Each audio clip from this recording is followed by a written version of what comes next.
Setiap kali saudara taat, lihatlah. Kata Alkitab, hitunglah berkatmu satu persatu. Ketika saudara taat, saudara lihat, rasakan sendiri, alami sendiri bagaimana Tuhan memberkati saudara dengan anggur yang baru.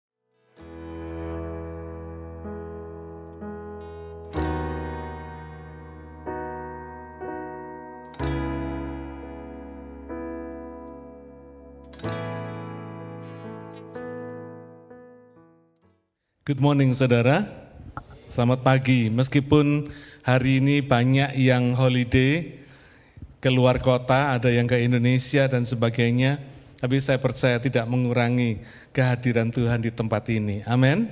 Ya, pagi ini saya mau menyapa semua jemaat global kita dan juga para YouTube subscribers kita. Hari ini saya akan bicara tentang hidup yang diubahkan. Maksudnya hidup yang diubahkan oleh Tuhan. Minggu lalu kita sudah bahas bagaimana Tuhan menyelamatkan kita dengan tujuan, dengan rencana untuk memenuhi rencana besarnya bagi kita. Yesus yang lahir ke dunia, diutus ke dunia sebagai juru selamat dan penebus dosa, sekaligus menjadi figur ilahi, ya, supaya kita yang hidup di bumi ini punya contoh figur ilahi, figur yang dari sorga. Kenapa saudara? Karena Tuhan tahu kita tidak selamanya tinggal di bumi ini. Amin. Satu hari kita akan meninggalkan bumi ini. Dan itu di mana? Enggak ada lain tempat yang kita idamkan, yaitu di sorga. Karena itu betapa pentingnya kita mengerti bahwa hidup di dunia ini begitu pentingnya. Rick Warren mengatakan hidup di bumi ini adalah kesempatan atau persiapan kita untuk hidup di sorga. Saudara, Tuhan sudah memberikan semuanya. Sudah memberikan firman-Nya, sudah memberikan Yesus menjadi juru selamat dan figur ilahi menjadi contoh kehidupan bagi kita. Kita orang Kristen ini sebetulnya orang yang paling enak, saudara. Karena sudah dikasih contoh, firman-Nya ada, contoh kehidupannya ada. Manusia, bukan cuma sekedar apa yang tertulis tanpa ada contohnya. Kita diberi contoh dengan luar biasa. Itu sebabnya saudara, kalau kita tahu bahwa hidup di bumi ini yang cuma maksimum 100 tahun, kita butuh persiapan begitu banyak. Saudara, mungkin sekolah dari TK sampai Uni, saudara mungkin habiskan waktu 20 tahun, saudara. Bagi kehidupan di bumi yang cuma 80 sampai 100 tahun, saudara menghabiskan persiapan buat sekolah aja, 1/4 dari usia kita habiskan buat sekolah. Persiapannya begitu luar biasa. Saudara bisa bayangkan, kalau kita ini hidup di sorga, hidup yang kekal selamanya, kira-kira kita ini butuh persiapan berapa lama? Seumur hidup, amin. Iya saudara, kita jangan sampai terlena. Ya. Kekristenan itu bukan sederhana saudara, bukan sesuatu yang sulit. Kenapa? Karena Tuhan sudah memberikan kuasanya di dalam kehidupan kita. Tetapi kita tidak boleh taking for granted terhadap kehidupan yang Tuhan sudah berikan di dalam hidup ini. Ya. Nah, pertanyaannya yang pagi hari ini kita akan bahas, sementara kita ini hidup di bumi, menghidupi hidup ilahi di bumi ini, apa yang Tuhan kerjakan dalam kehidupan kita? Apa yang secara khusus Tuhan sedang kerjakan setelah kita diselamatkan? Apa rencana Tuhan sementara kita masih di bumi ini? Mari kita baca. Saya sengaja susun ayat-ayatnya. 2 Korintus pasal 5 kita baca dulu ayat 17, baru setelah itu kita baca ayat ke-15, 16, dan 21. Saya berusaha menyusun ayat-ayat ini supaya kita lebih mudah mengerti. 2 Korintus 5 ayat 17. Jadi siapa yang ada di dalam Kristus, ia adalah ciptaan baru. Yang lama sudah berlalu, sesungguhnya yang baru sudah datang. Ayat 15. Dan Kristus telah mati untuk semua orang, supaya mereka yang hidup di dalam kehidupan yang baru tadi itu, maksudnya tidak lagi hidup untuk dirinya sendiri, tetapi untuk Dia, Yesus yang telah mati dan telah dibangkitkan untuk mereka. Ayat 16, sebab itu kami tidak lagi menilai seorang juga pun menurut ukuran manusia. Dan jika kami pernah menilai Kristus menurut ukuran manusia, sekarang kami tidak lagi menilainya demikian. Ayat 21, Dia yang tidak mengenal dosa telah dibuatnya menjadi dosa karena kita, supaya dalam Dia kita dibenarkan oleh Allah. Poin yang pertama, saudara, apa yang Tuhan kerjakan dalam hidup kita sementara saudara masih ada di bumi ini? Sementara kita hidup kekal di bumi ini. Yang pertama, Tuhan menjadikan kita baru. Ya. Tuhan mengubah hidup kita menjadi baru. Seperti topik tadi ya, hidup yang diubahkan. Tuhan mengubah hidup kita menjadi baru. Nah, ini yang akan kita bahas, penting sekali. Ya. Ketika kita ini percaya Yesus, Dia mengubah kita jadi baru. Di dalam bahasa Indonesia tidak kelihatan pentingnya, tidak kelihatan esensinya. Tapi kalau saudara baca dalam bahasa Inggris, saudara akan melihat 2 Korintus 5 ayat 17 ini adalah dalam present tense, dalam waktu yang sekarang. Jadi bukan dalam waktu yang past tense. Nah, banyak orang mengira ketika kita percaya Yesus, ketika sudah percaya Yesus, pas hari itu Tuhan menjadikan saudara baru. Jadi manusia yang baru. Betul. Enggak salah. Tapi kurang tepat. Kenapa? Karena firman ini berlaku present tense. Setiap hari Tuhan menjadikan hidup kita baru. Nangkep enggak saudara maksudnya? Jadi bukan past tense, bukan cuma sekali habis gitu enggak jadi baru lagi, tidak. Tapi setiap hari Tuhan membuat hidup kita baru. Tuhan mengubahkan kehidupan kita jadi baru. Ya. Nah, barunya bagaimana? Kita yang semula orang berdosa adalah orang yang berada di bawah hukuman dosa, kemudian dibenarkan oleh Tuhan, diselamatkan oleh Tuhan. Orang yang seharusnya binasa kekal karena upah dosa adalah maut, Roma 3:23, sekarang dijadikan Tuhan anak-anaknya. Diampuni dosanya, dilupakan dosanya, dikuduskan, dijadikan anak-anak Tuhan, dan dibuat hidup kekal bersamanya. Ini yang dikerjakan oleh Tuhan. Menjadikan hidup kita baru, mengubahkan kehidupan kita jadi baru. Nah, kalau Tuhan mengerjakan hidup kita jadi baru, terus kita, apa peranannya? Kalau kita ngerti bahwa apa yang dikerjakan Tuhan itu baru, setiap hari baru artinya. Terus apa yang kita lakukan, saudara?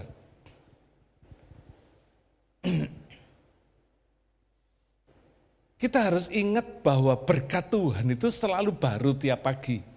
Kita Peratapan pasal 3 ayat 23 dikatakan, 22 dan 23, kasih setia Tuhan itu selalu baru tiap pagi. Rahmatnya baru tiap pagi. Artinya apa saudara? Tuhan yang kita sembah itu, Tuhan yang tidak pernah ngasih kita berkat hari kemarin, tidak ada. Seorang ibu atau seorang ayah aja tidak mau kasih makanan kemarin buat anaknya. Apalagi Tuhan. Tuhan tuh memberikan, menyediakan berkat yang baru setiap pagi. Tetapi kadang-kadang kita ini keliru berpikir tentang Tuhan. Kalau berkat Tuhan itu disediakan yang baru setiap pagi, pertanyaannya sekarang bagaimana cawan hati kita, siap enggak kita tiap hari menerima berkat yang baru dari Tuhan ini? Bagaimana cawan iman kita? Banyak orang Kristen yang tidak menyadari prinsip kebenaran ini. Makanya enggak heran kalau hidupnya dari hari ke hari biasa-biasa saja. Kalau ditanyai, halo apa kabar kamu? Biasa Pak. Oh enggak saudara. Hidup di dalam Tuhan, di dalam Yesus setiap hari tidak biasa. Tiap hari istimewa. Keren saudara, Tuhan itu keren saudara. Selalu baru setiap pagi. Setiap kali saudara menyediakan cawan hati dan cawan iman saudara kepada Tuhan setiap hari. Saudara memperbarui komitmen dan cinta saudara kepada Tuhan. Lihat. Rasakan sendiri berkat yang Tuhan curahkan dalam kehidupan saudara. Luar biasa.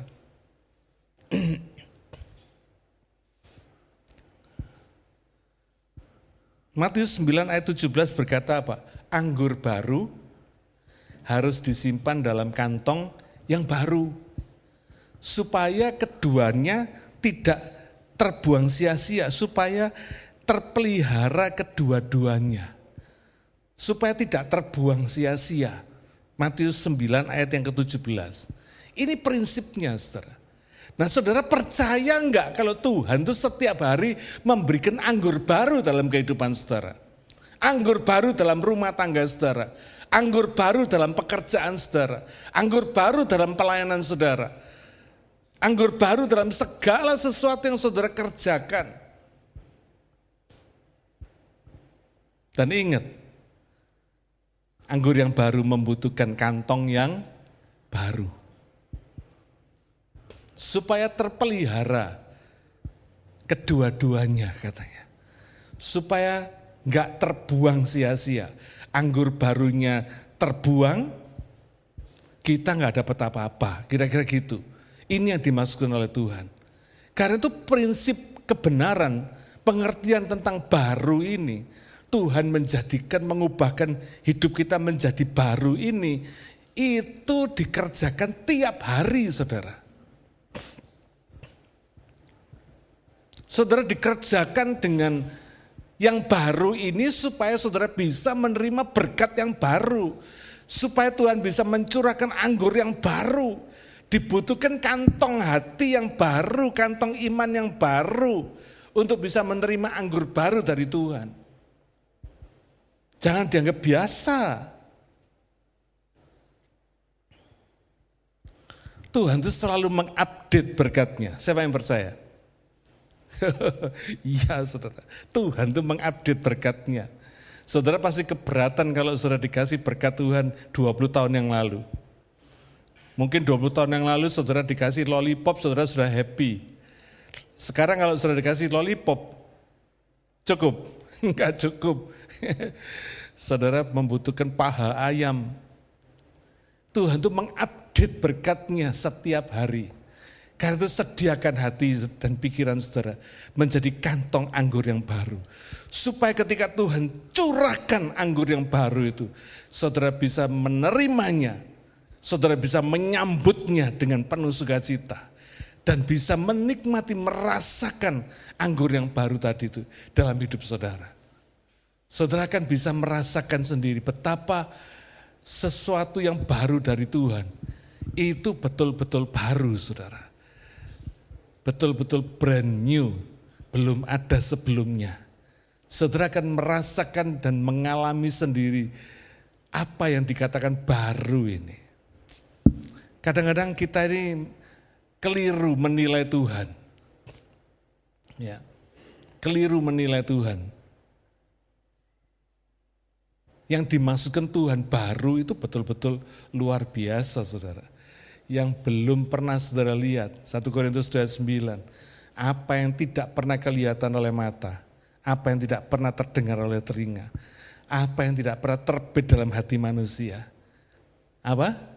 Disediakan Tuhan untuk orang yang mengasihi Dia. Wow, keren saudara.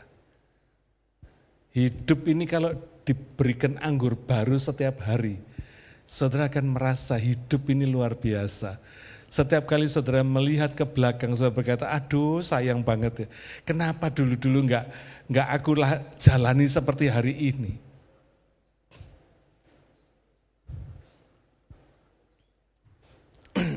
Yesaya 36,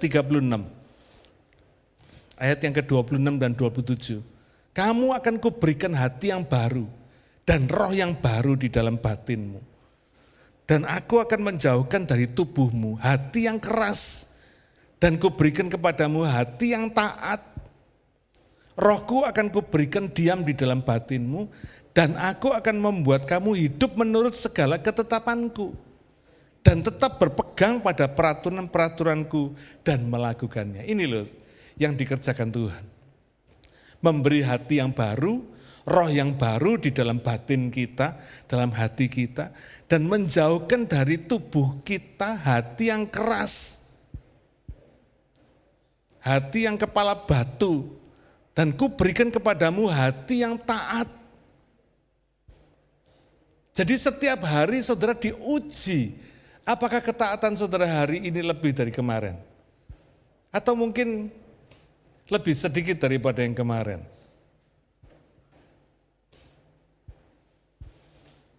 Banyak orang yang bersaksi kepada saya, dulu waktu saya baru terima Tuhan, Pak, waduh luar biasa, hati saya berkobar-kobar, semangat saya luar biasa. Terus saya tanya, lah sekarang gimana? Lah ya itu Pak, itu persoalannya, dulu semangat sekarang aduh susah Pak. Saudara, ini loh kenyataannya.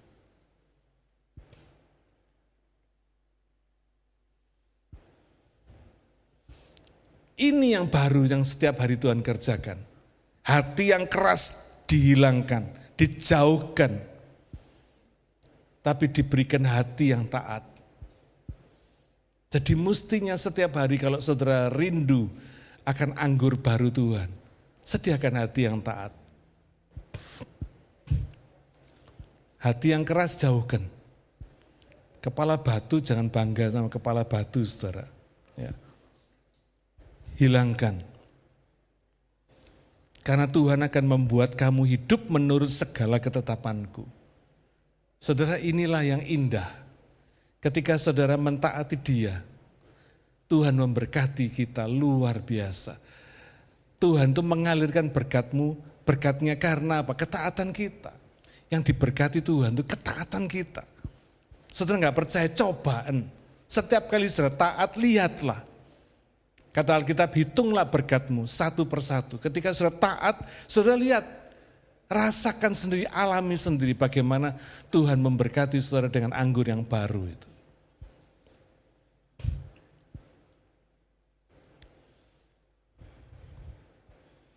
Ketika Tuhan pakai hidup seseorang, Dia mulai membarui nama mereka.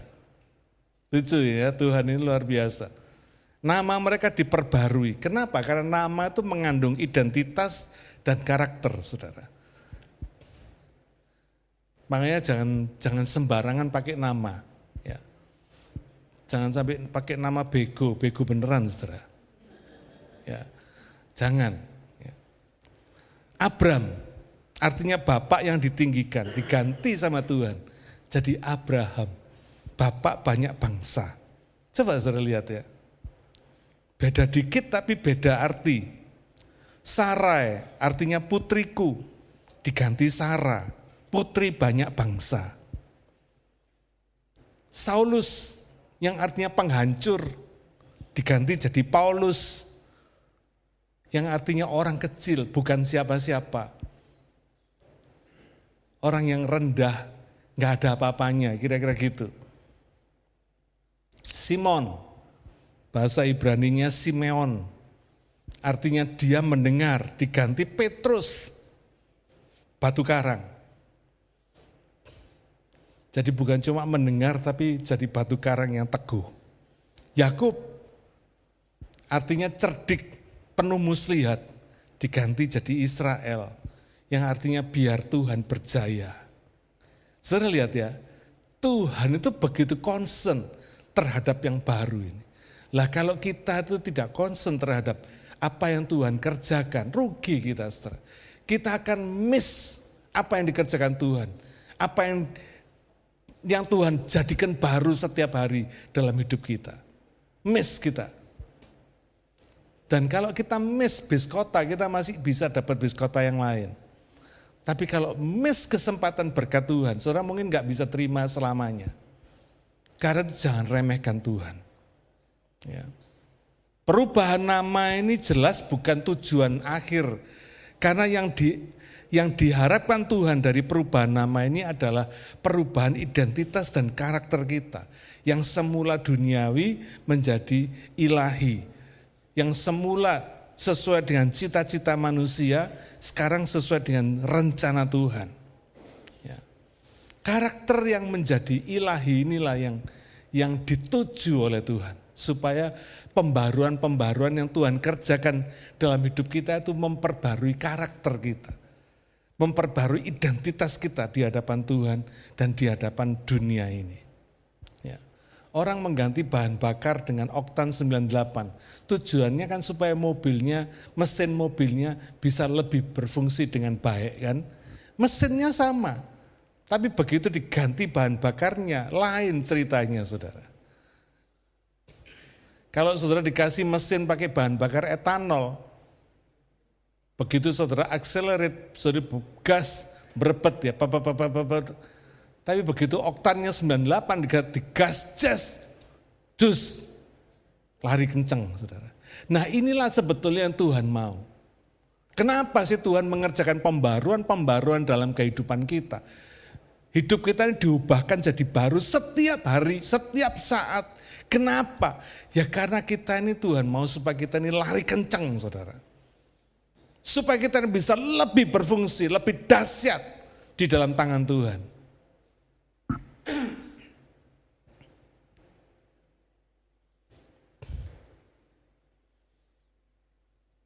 Pembaruan eksistensi atau karakter ini, itu Tuhan tuh gak main-main, serius banget. Apa yang dikerjakan Tuhan? Dosa kita diampuni dan dilupakan, dibuang. Katanya kitab Yesaya itu seperti dibuang jauh-jauh ke tubir-tubir laut katanya saudara. Dijauhkan. Saudara karena beban ini akan tetap ada kalau kita tidak dijauhkan Tuhan. Kalau dosa-dosa kita tidak dijauhkan Tuhan. Dan ini semua bisa dikerjakan, bisa kita alami. Kenapa? Karena sudah ada jaminannya. Apa jaminannya? Yesus sudah mati dan bangkit buat kita. Yesus tidak end up di kematian, tapi kebangkitan. Yesus sudah bangkit, dia sudah menang. Karena itu saudara perlu ngerti bahwa ketika saudara bersedia diperbarui oleh Tuhan, setiap hari hidup saudara penuh kemenangan. Dahsyat saudara. Gak bakal saudara berkata, ya biasa-biasa saja. Pak, hidup saya biasa-biasa saja. Oh tidak, kekristenan itu tidak biasa-biasa saja. Hidup bersama Tuhan. Saudara hidup bersama Panglima aja saudara, lain kok. Hidup bersama presiden aja lain. Lah saudara hidup bersama Tuhan. Mau biasa-biasa, gak bakal. Gak bakal. Kedahsyatan itu akan melanda kehidupan saudara. Kenapa? Karena yang hidup bersama saudara adalah Allah yang dahsyat. Allah yang luar biasa, Allah yang bisa mengerjakan, menjadikan segala sesuatu. Dahsyat saudara. Saudara sudah melihat ya, kejadian apa yang menimpa kehidupan saya. Mulai dari kanker darah, komplit penyakitnya saudara. Sampai cuci darah, ginjal failure, sampai operasi jantung, komplit dah. Tapi saudara percaya enggak kalau saya itu enggak ngerasain sakit apa-apa? Percaya enggak saudara? Enggak. Saya di kemo rambut saya juga enggak brodol. Sampai dokter tanya, kamu ini loh kok cengengesan terus saja ya, kok ketawa-ketawa, kamu ini enggak sakit? Enggak saya bilang. Loh memang enggak ngerasain apa-apa saudara. Setiap kali saya kemo ke rumah sakit saya ngeliat orang-orang kayak zombie. Saya jadi mikir loh saya ini kok enggak apa-apa ya. Masih bisa ketawa sana, ketawa sini, godain suster, godain dokter. Enggak ngerasa sakit apa-apa. Dibilang ginjal saya failure, saya juga enggak ngerasain sakit apa-apa. Dahsyat enggak Tuhan? Dahsyat saudara. Jantung dioperasi, di crafting 4 biji, sakit operasinya. Operasinya sakit. Tapi saya nggak ngerasain apa-apa. Dokter tanya, saya bilang enggak ngerasain apa-apa. Enggak nyeri gini, enggak. Dahsyat enggak Tuhan? Dahsyat saudara, dahsyat. Benar-benar dahsyat. Tapi saudara enggak perlu ngalami kayak saya supaya merasakan dahsyatnya Tuhan, iya toh? Oh jangan niru saya. Saya disuruh ngulangi juga saudara. Enggak mau saya. Jangan niru saya, nggak perlu niru saya, nggak perlu seperti saya, saudara bisa merasakan dahsyatnya Tuhan.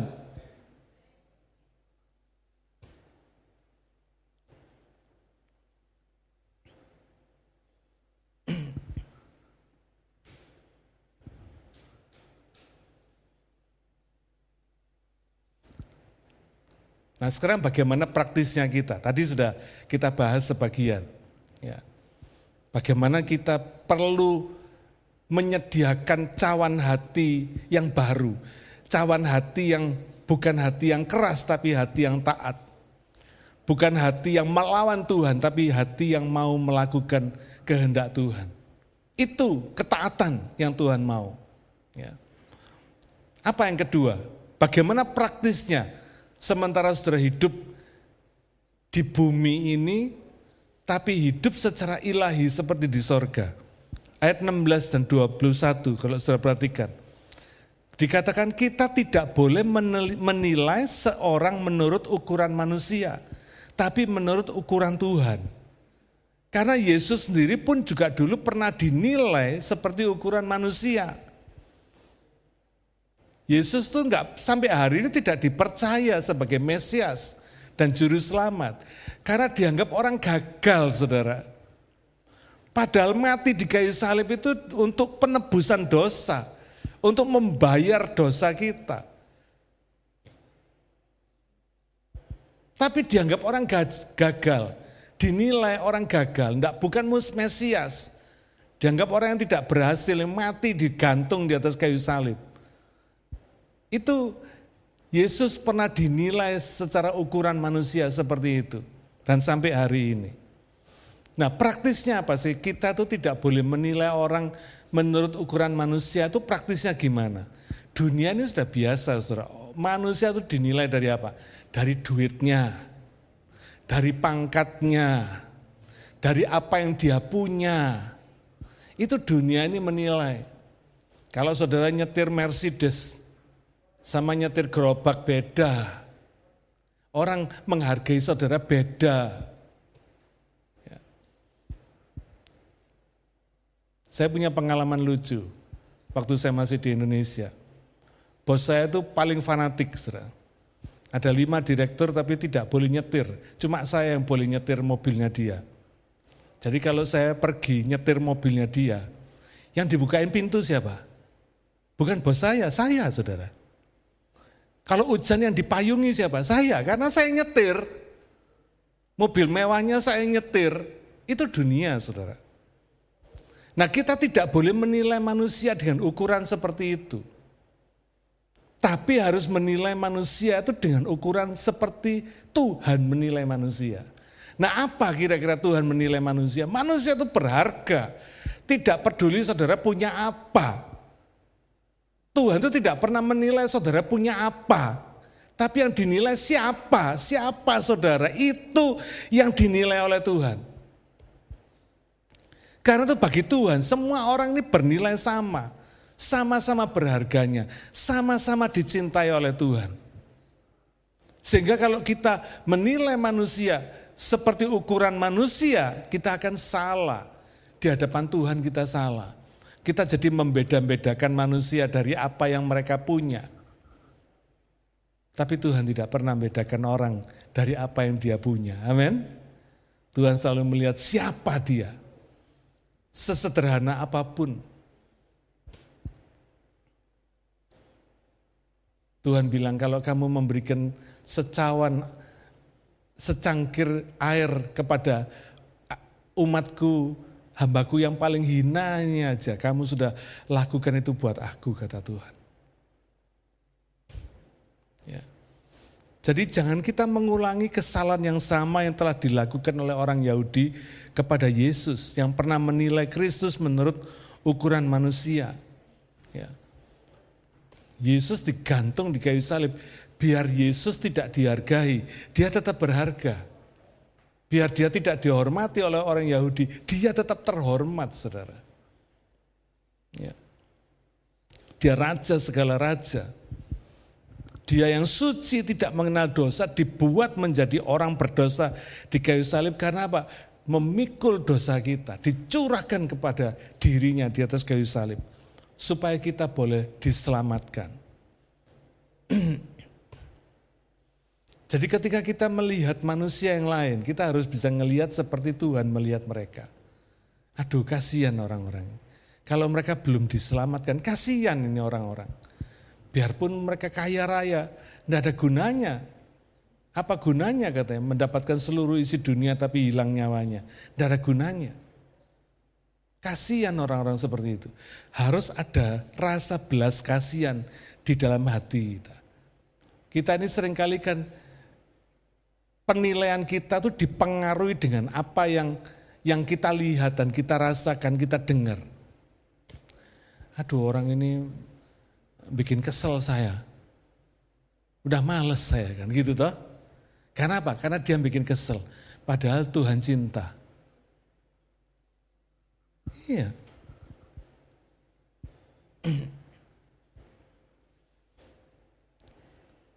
Mari kita periksa diri kita. Apakah hidup saudara itu sesungguhnya diubahkan Tuhan setiap hari? Ayo kita cek. Kita periksa hati kita. Apakah saudara rasakan tiap hari itu ada cinta di dalam hati saudara kepada Tuhan yang lebih besar lagi? Ada cinta kepada orang lain yang lebih besar lagi. Ada ketaatan kepada Tuhan lebih daripada hari yang kemarin. Saudara mari periksa. Karena Tuhan itu sudah menyiapkan anggur yang baru. Cuma tinggal kita menyiapkan kantong yang baru. Kantong hati dan pikiran kita. Supaya pembaruan-pembaruan yang Tuhan kerjakan dalam hidup kita itu terjadi setiap hari, setiap saat. Dan saudara bisa melihat dahsyat Tuhan. Dahsyat Tuhan. Saya boleh merasakan, saudara. Saya boleh ngalamin sendiri. Ya. Penyakit saya ini cuma di atas kertas. Badan saya nggak ngerasain apa-apa, saudara. Sungguh itu. Dahsyat Tuhan itu. Sampai satu hari ada saya, saudara sepupu dari mama saya, dari Bali. Anaknya bilang, daripada mama mikirin Koko Agus katanya, wis mama berangkat toh dari Bali, dikirim ke Sydney untuk lihat saya. Karena bayangan mereka, aduh saya ini sudah nggak bisa apa-apa saudara. Sudah koit, sudah KO, sudah nggak bisa bangun. Bayangannya yang di Indonesia sana. Sudah diajar kena kanker darah, sudah kena ginjal failure, sekarang dioperasi jantung lagi. Udah ini pasti KO ini. Ternyata mereka, saya datang ke sini ngelihat saya segar bugar, dia ketawa saudara. Katanya orang Indonesia keliru semua katanya. Dahsyat ya. Tuhan itu dahsyat saudara. Sakit cuma di atas kertas. Makanya saya bilang, Tuhan kalau mau ambil saya, sudah enggak usah pakai dibikin sakit. Langsung aja berangkat. Lebih enak, ya kan? Gak perlu nunggu sakit. Satu hari saya dikirimi video. Enggak tahu saudara dapat enggak video. Video detik-detik orang meninggal. Aduh, saya geleng kepala. Monitornya itu saudara ya, ditunjukin ketika jantung mulai berhenti, tapi listriknya masih ada. Ketika paru-paru mulai berkurang denyutnya, tapi napasnya masih ada. Ngeri saudara. Saya ngelihat itu monitornya itu, aduh. Saya bilang sama Tuhan, udah Tuhan, kalau Tuhan mau angkat saya, mau panggil saya, berangkat aja langsung. Gak usah pakai monitor-monitoran gitu, saya bilang. Ya, gak perlu saudara. Amin. Yang pertama, Tuhan menjadikan hidup kita baru setiap pagi, setiap hari. Ingat ya, baru setiap hari. Jadi saudara jadi makhluk yang baru setiap hari. Yang lama sudah berlalu, yang baru sudah datang. Saudara hari ini bukan saudara yang kemarin. Ingat-ingat itu. Yang kedua, apa yang Tuhan kerjakan dalam hidup kita? Kita baca ayat ke-18, 19, 20. 2 Korintus pasal yang kelima. Dan semuanya ini dari Allah, yang dengan perantaraan Kristus telah mendamaikan kita dengan dirinya, dan yang telah mempercayakan pelayanan pendamaian itu kepada kami. 19. Sebab Allah mendamaikan dunia dengan dirinya oleh Kristus, dengan tidak memperhitungkan pelanggaran mereka. Ia telah mempercayakan berita pendamaian itu kepada kami. Ayat 20. Jadi kami ini adalah utusan-utusan Kristus, seakan-akan Allah menasihati kamu dengan perantaraan kami. Dalam nama Kristus kami meminta kepadamu, berilah dirimu didamaikan dengan Allah. Saudara, ini prinsip penginjilan yang sederhana banget. Saudara, penginjilan itu enggak ruwet, enggak susah. Inti berita Injil itu pendamaian bersama Tuhan. Orang berdosa didamaikan sama Tuhan. Yang ngajak damai itu Tuhan duluan. Dahsyat enggak saudara? Makanya Tuhan bilang, bukan kamu yang cari aku, bukan kamu yang memilih aku. Akulah yang memilih kamu. Aku lebih dulu mengasihi kamu. Saudara, ini yang tempo hari saya bilang, top down policy dari Tuhan. Satu arah. Luar biasa Tuhan itu. Begitu cintanya Tuhan itu. Memberikan dirinya damai dengan kita. Saudara suruh damai sama musuh saudara aja enggak gampang, belum tentu mau. Siapa yang punya musuh?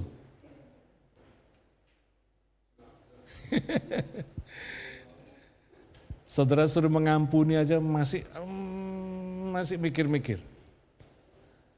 Nanti kalau saya ampuni dia gitu lagi Pak. Saya ampuni dia gitu lagi Pak. Tuhan mendamaikan dirinya dengan orang berdosa. Bahkan Ibrani 10 ayat 16-17 mengatakan apa? Tuhan itu melupakan dosa kita. Mengampuni dosa kita dan melupakan dosa kita. Wow, keren saudara. Coba bayangkan kalau Tuhan mengingat dosa saudara dan saya. Wah.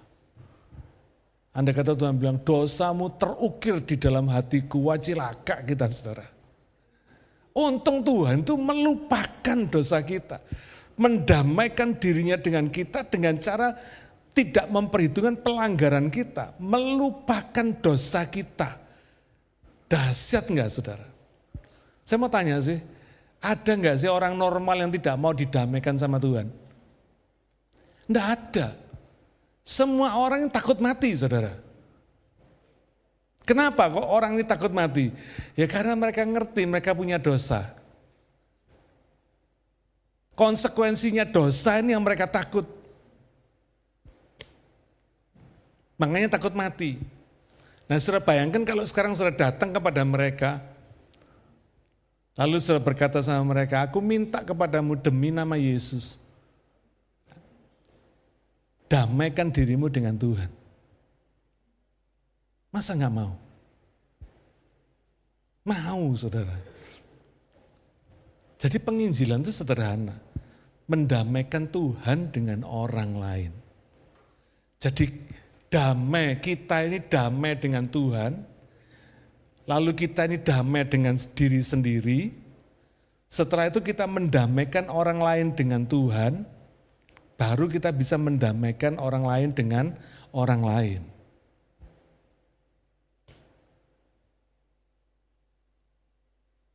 Sederhana banget. Dan saudara jangan terkecoh dengan respon yang saudara bisa lihat dan bisa saudara dengar. Mungkin ketika saudara menawarkan, mau nggak kamu tak damaikan dengan Tuhan di dalam nama Yesus. Mungkin mereka responnya ogah-ogahan. Saudara cuma dilihat, dikernitin, nggak dianggap. Gak apa-apa saudara. Yang penting hati mereka terima. Dan itu kita gak perlu tahu. Gak perlu kita tanya. Yang penting mereka mau. Biar Tuhan mendamaikan dirinya sendiri dengan orang yang kita tawarkan tadi.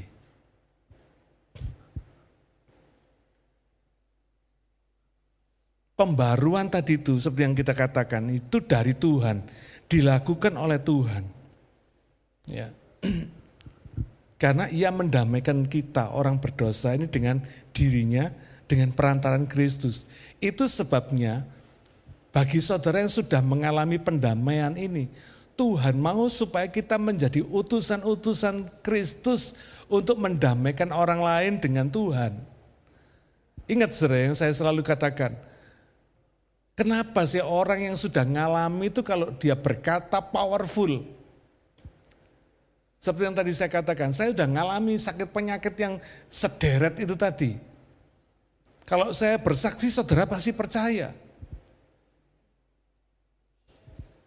Orang yang sudah didamaikan dengan Tuhan itu powerful ketika dia berkata, kamu mau nggak tak damaikan sama Tuhan? Saya ini pernah ngalami didamaikan sama Tuhan.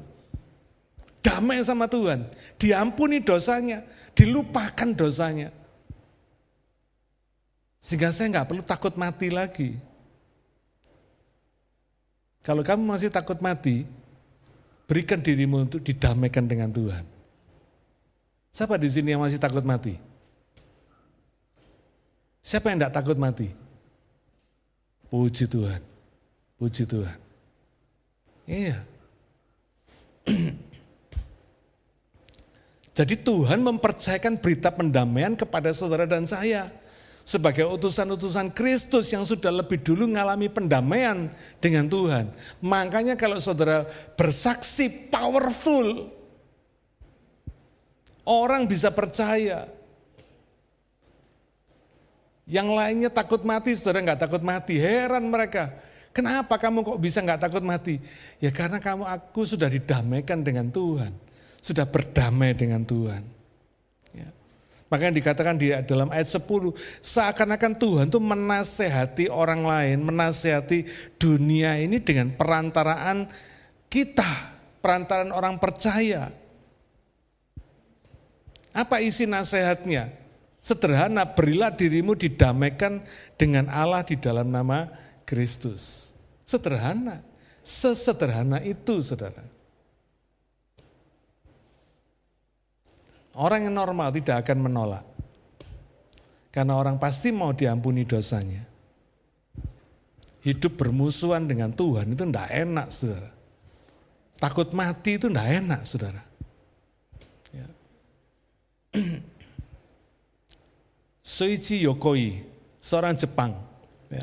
Dia bersama 11 temannya yang lain setelah Perang Dunia Kedua, dia melarikan diri, dia sembunyi di hutan di Guam. Pada tanggal 24 Januari 1972, dia diketemukan sama nelayan di Guam. Teman-temannya satu persatu mati semua, tinggal dia, terakhir.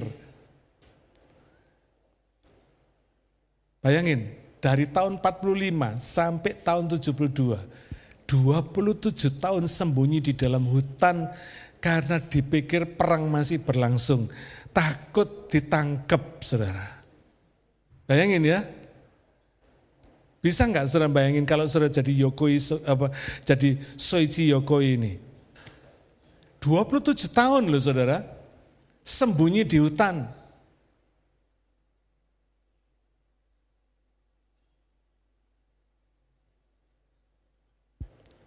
Karena nggak tahu perang sudah berdamai, Jepang sudah menyerah. Karena itu saudara, rahasia kehidupan damai dengan Tuhan ini ada di tangan kita. Jangan disembunyikan. Beritakan aja. Respon orang itu urusan mereka sendiri sama Tuhan. Berita pendamaian ini tidak boleh disembunyikan. Karena berita pendamaian ini membawa relief yang besar. Saudara belum pernah merasakan hatinya orang yang merasa diampuni dosanya dan dilupakan dosanya. Kecuali saudara pernah mengalaminya sendiri. Sukacitanya luar biasa. Ya. Saya mau tutup dengan satu kesaksian terakhir. Beberapa tahun yang lalu ada satu peristiwa yang menggemparkan Australia. Seorang bapak nyuruh 7 anak beli es krim naik sepeda di Bettington Road di Carlingford. Ya. Anaknya sendiri 3, 4 sebetulnya ikut beli es krim. Ada orang mabuk namanya Davidson. Si bapak ini namanya Daniel. Dani, mamanya istrinya namanya Laila Abdullah. Dani dan Laila Abdullah. Anaknya disuruh beli es krim. Nah si Davidson ini mabuk nyetir mobil, dilabrak 7 anak ini. Mati semua. Anaknya dia mati 3 seketika. Dani sama Laila Abdullah ini, bayangin. Seorang papa mama kehilangan anaknya seketika, 3 hilang. Saya ngeliat fotonya geleng-geleng kepala saya. Singkat cerita si Davidson ini pengemudi mabuk ini akhirnya dimasukkan penjara. Tapi pada satu hari Dani dan Laila Abdullah ini mengambil keputusan untuk mengampuni Davidson ini. Supaya dia tidak dipenjara. Dia mengampuni mereka. Sampai akhirnya sama Australia 1 Februari ditetapkan sebagai Hari Pengampunan Nasional. Dani sama Laila Abdullah ini pidato di UNESCO sana, di PBB. Dia menceritakan kesaksiannya dengan derean air mata. Dan si Davidson ini, dia bukan orang percaya. Tapi melihat apa yang dilakukan oleh Dani dan Laila Abdullah ini.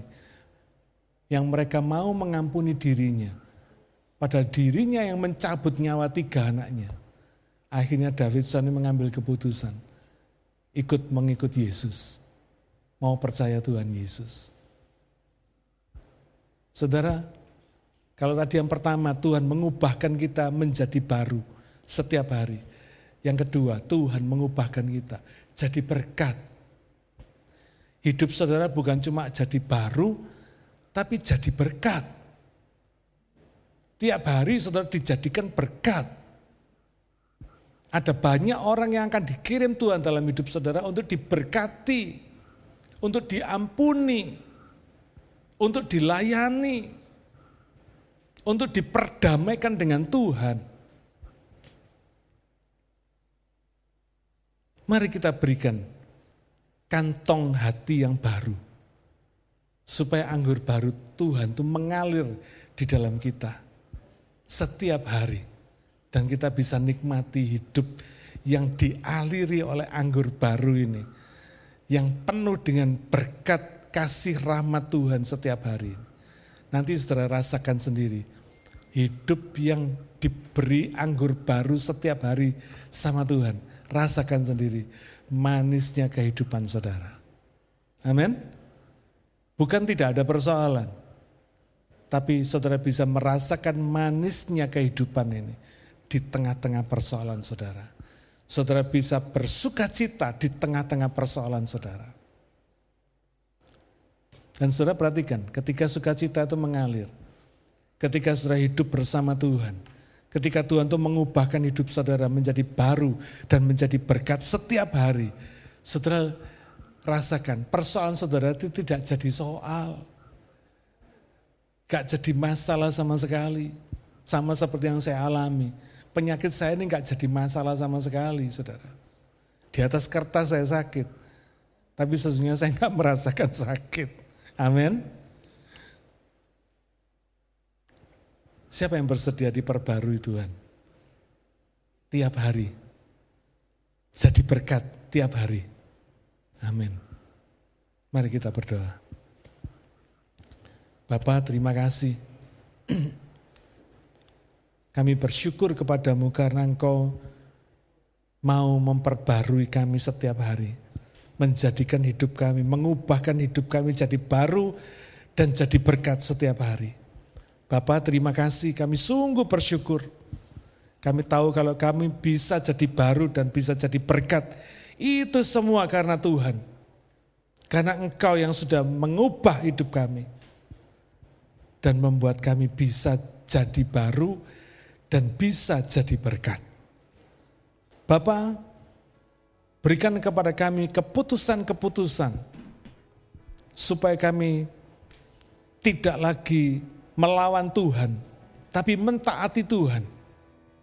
Supaya kami tidak lagi punya hati yang keras, tegar tengkuk, tapi mau menjadi punya hati dan pikiran yang taat kepadamu, yang berserah kepadamu, yang mau mengikut Engkau. Tuhan, terima kasih. Meteraikan firman-Mu hari ini dalam hati dan pikiran kami, supaya hati dan pikiran kami boleh terus diperbarui, karakter kami diperbarui, hidup kami dijadikan berkat bagi orang lain. Terima kasih Bapa. Di dalam nama Tuhan Yesus kami berdoa. Amin. Tuhan berkati saudara.